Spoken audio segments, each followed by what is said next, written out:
This video is going to be 5 of the most asked questions about link summoning, link monsters, and the link format in general.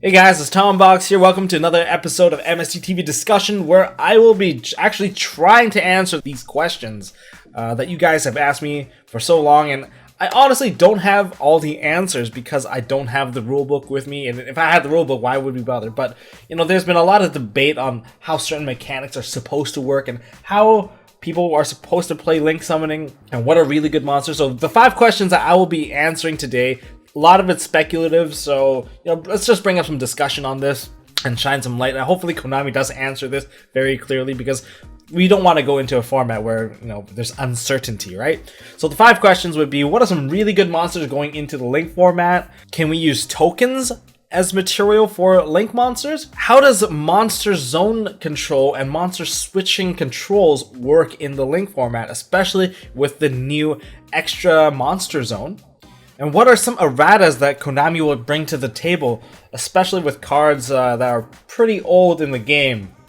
And of course, why are we doing this video? Because, well, we are getting the stuff on July 21st, because that's when we get this new structure deck, or the new starter deck, where, well, the first link monsters will be arriving, and not only that, the new rulebook will also be in there. So, you know, if you don't really check out rulebooks when you get the structure deck, this is probably one that you should read up on, because there's a whole new thing going on, and I think, you know, if you want to play well, you might as well know this to the best of your knowledge. So without further ado, let's answer the very first question. Alright, starting off here with the most basic question that a lot of people ask: what are some really good monsters going into the link format?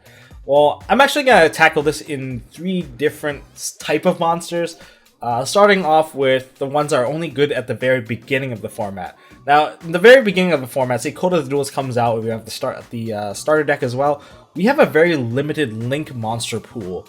Most people will be playing the same things over and over again, and I would say it's actually very punishing for some players.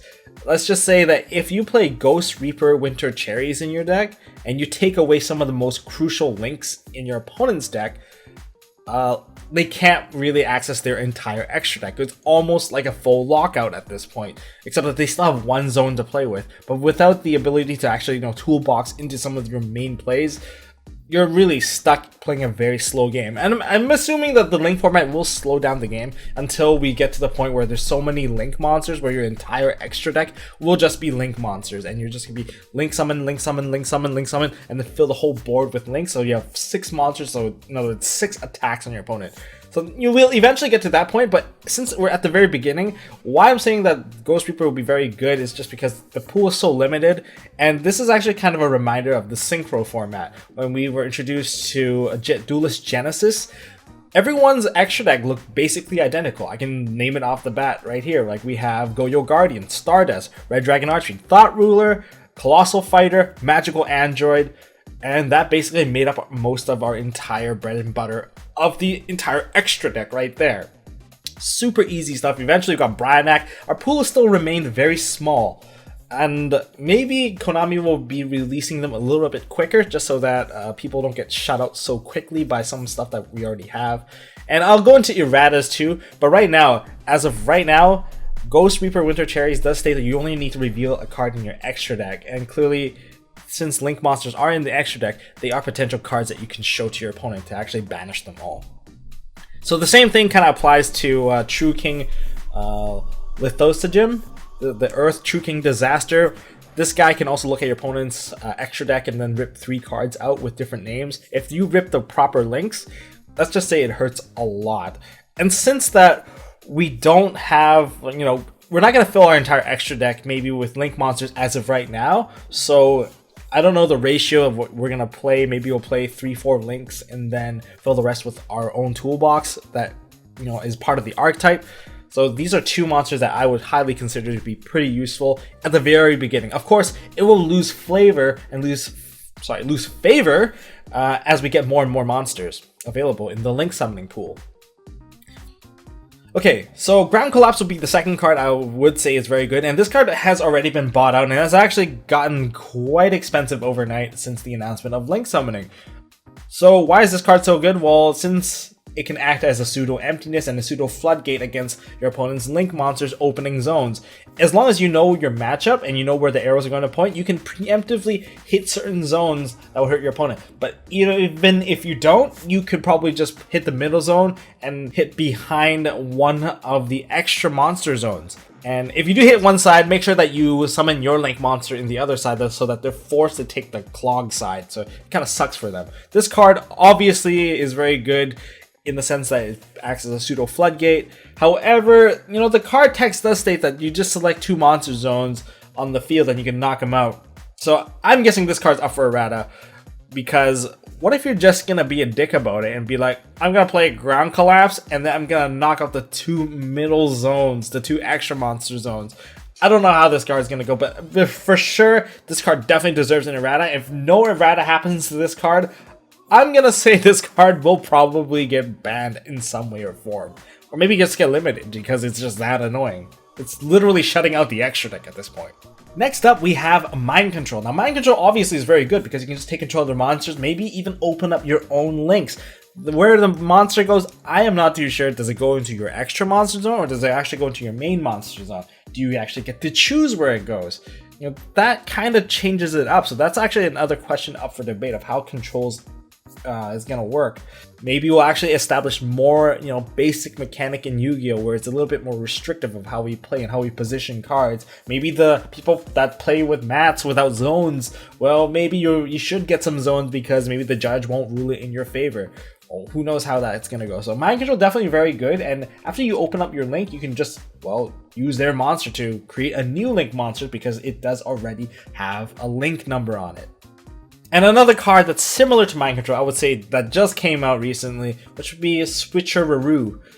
If they establish their link and you give them a piece of crap monster onto their side of the field, I'm sure they can try to reestablish a link, but if they were ready to go combo off into their main extra deck monster combo and you just lock them out of their own zones, and not only that, you opened up your own zone, well, let's just say this card actually has much more disruptive capability than we think. This is just one of my little flavor card that I like to throw in there because switching control of a monster definitely is a hilarious way to annoy your opponent. Perhaps we'll actually see more meta use of this card if it's actually that good. Now, if tokens are available and you can actually send tokens. Now, tokens obviously right now there's no clarification as of right now of whether or not you can actually use them for the link material. But if there is, let's just say, if there is, Ojama Trio would be very bad, and Gofu would be very good. And if there isn't, of course, is the other way around. Ojama Trio would be really good at clogging your opponent's field, but at the same time, Gofu would, kind of stink a little. And ending off with the token monsters, let's go into the second questions. Can tokens and, let's say tokens and pendulums be used in a link summon? Now, the people are saying, yes, you can, because, it's just a mechanic, and then there's no, you can't, because, they have to send to the graveyard. Look at Xyz. Xyz required them to, be overlaid. Now, I'm going to start with why you can send them to the graveyard. I'm just going to look back to the synchro mechanic where it states that you need a tuner and a non-tuner, and then you send them both to the graveyard, and then you summon out the synchro monster out from the extra deck. Okay, simple enough. But what got complicated was when you added the pendulum in there. Can you actually synchro with a pendulum monster? Well, of course you can. You can't even make Ignister without it. So in other words, sending to the graveyard is a part of a mechanic, and since it is not a cost, you should be able to. Now, looking back into Xyz summoning. Now, Xyz summoning, you can't use tokens. But back when people hype Phantom Sky Blaster, all of a sudden it's a $20 card because it summoned out another level 4 by itself by normal summoning as one of the fastest rank 4s. And then obviously it got shut down saying, no, you can't use tokens.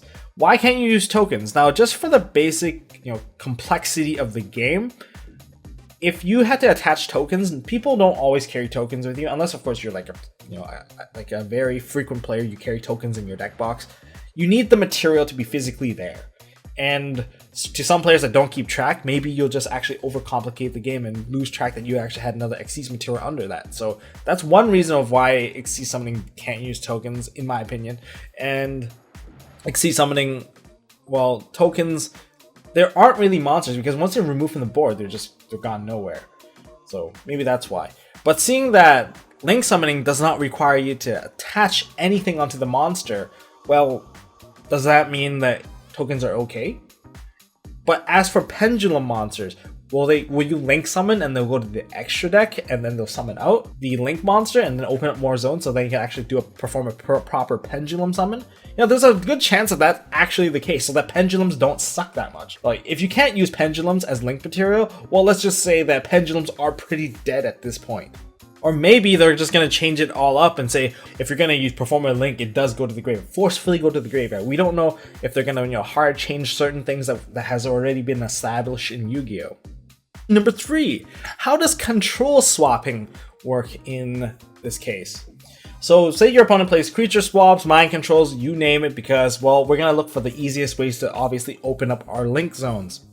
If you creature swap your opponent and say you have a monster that is a link monster and your opponent controls a monster that is an effect monster, if you switch control, do you actually get to choose the position of where the monster goes?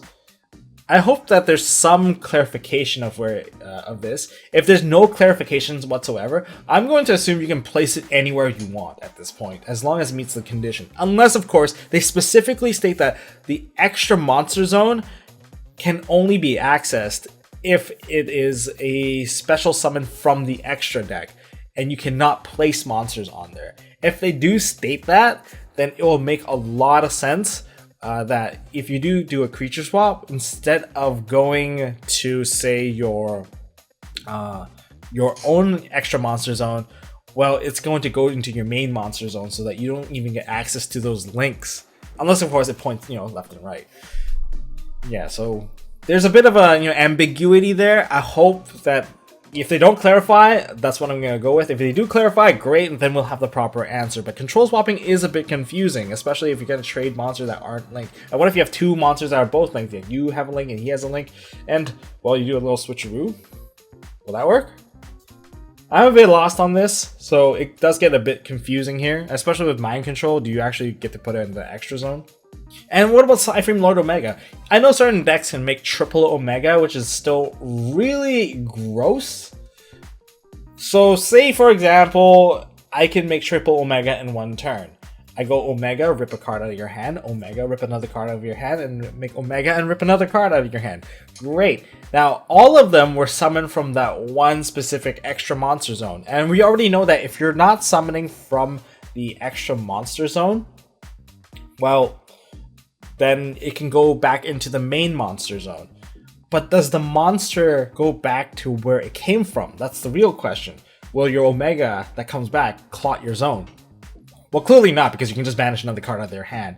But that actually raises the question of what happens if you do fill that zone at the end.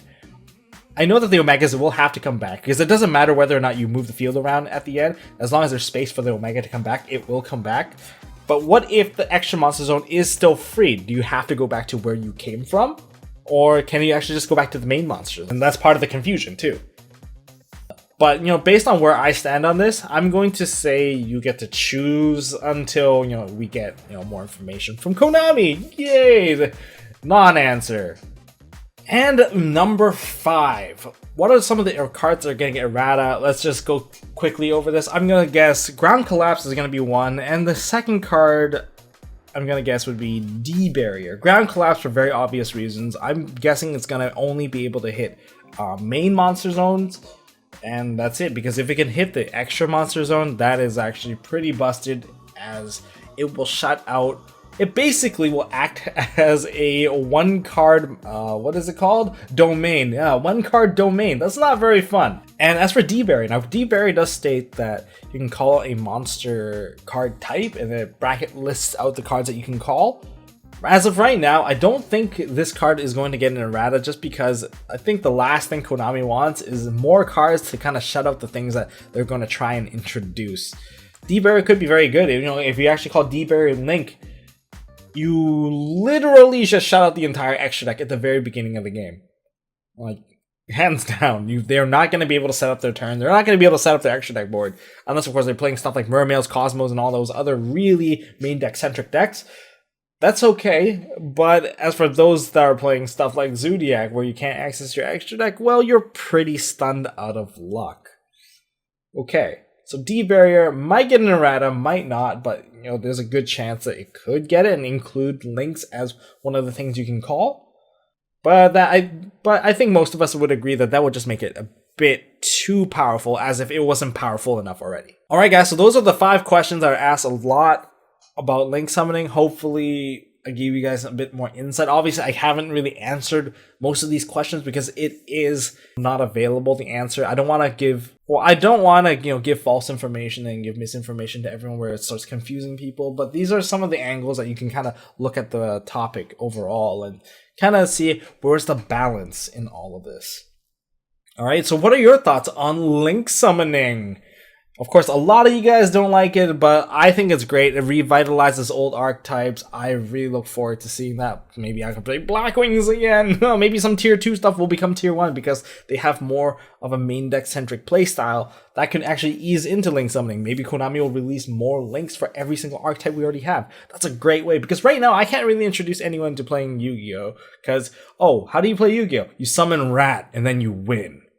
You win hard. Well, that's not going to happen with link summoning, right? So there's that too. What are your thoughts on tokens? Do you think tokens should be a thing? Should GoFu be really that good? Is Phantom Sky Blaster going to come back to be a random $20 card again? We'll figure it out next time on Dragon Yu-Gi-Oh! Z. Well, anyways, leave your thoughts down below. I would love to read what you have to say about link summoning, and maybe start a debate down there. Maybe argue with each other. Who cares? I care. Anyways, hey guys, thanks for watching. And if you guys want to see more stuff from MST.TV, drop a like and hit the left button over here to subscribe. Or if you want to check out another video from us in the past, click here on the right. And as always, don't forget to hold on to your MST.TV.